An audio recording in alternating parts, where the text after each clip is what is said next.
কেঞ্চাৰক জিনিবলৈ দৃঢ় প্ৰতিজ্ঞ অভিনেত্ৰী হিনা খান। আত্মসচেতনতাৰ জৰিয়তে হিনাই অনুপ্ৰাণিত কৰিছে বহুজনক। কেঞ্চাৰৰ যন্ত্ৰণাৰ মাজতো কামৰ প্ৰতি দায়বদ্ধ অভিনেত্ৰী হিনা খান। ষ্টেজ 3 স্তন কেঞ্চাৰৰ সৈতে যুঁজি আছে টেলিভিছন জগতৰ জনপ্ৰিয় অভিনেত্ৰী হিনা খানে। হিনা খানে ইনষ্টাগ্ৰামত শ্বেয়াৰ কৰিছে এটা প্ৰেৰণাদায়ক কিকবক্সিঙৰ ভিডিঅ'।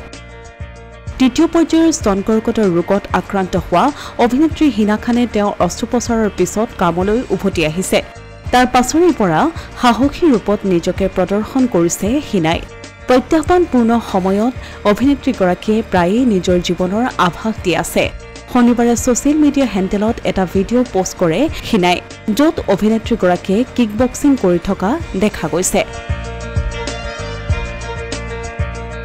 ভিডিঅ'টোত ইনষ্টাগ্ৰামত শ্বেয়াৰ কৰি হিনাই লিখিছে, জিকিবলৈ এয়া কৰিমেই, এবাৰত এটা খোজ। মই নিজকে যি প্ৰতিশ্ৰুতি দিছিলোঁ সেয়া কৰি আছো। কিছুদিনৰ পৰা অভিনেত্ৰীগৰাকীয়ে সামাজিক মাধ্যমত দি অহা পোষ্টবোৰে হিনা খানৰ দৰে কেঞ্চাৰৰ সৈতে যুঁজি থকা বহুজনক অনুপ্ৰাণিত কৰিছে। উল্লেখযোগ্য যে এই ৰিষ্টা ক্যা কেহলাতা হে, নাগিন 5 আৰু কছৌটি জিন্দগী কিৰ দ্বিতীয় ছিজনৰ দৰে জনপ্ৰিয় ধাৰাবাহিকত তেওঁৰ চৰিত্ৰৰ বাবে হিনা খান জনাজাত। লগতে খটৰো কে খিলাড়ী ছিজন 4 আৰু বিগ বছ 11ৰ দৰে ৰিয়েলিটি শ্ব'ত অংশগ্ৰহণো অন্তৰ্ভুক্ত হৈ আছে হিনাৰ কেৰিয়াৰত। ৱেব ছিৰিজ ডেমেজ 2ৰ দ্বিতীয় ছিজনতো দেখা গৈছিল হিনা খানক। তেওঁ ফিল্ম কৰিছে হেক্ট, স্মাৰ্টফোন, লাইন্স, উইছলিষ্ট আৰু আনলকৰ দৰে চলচ্চিত্ৰত।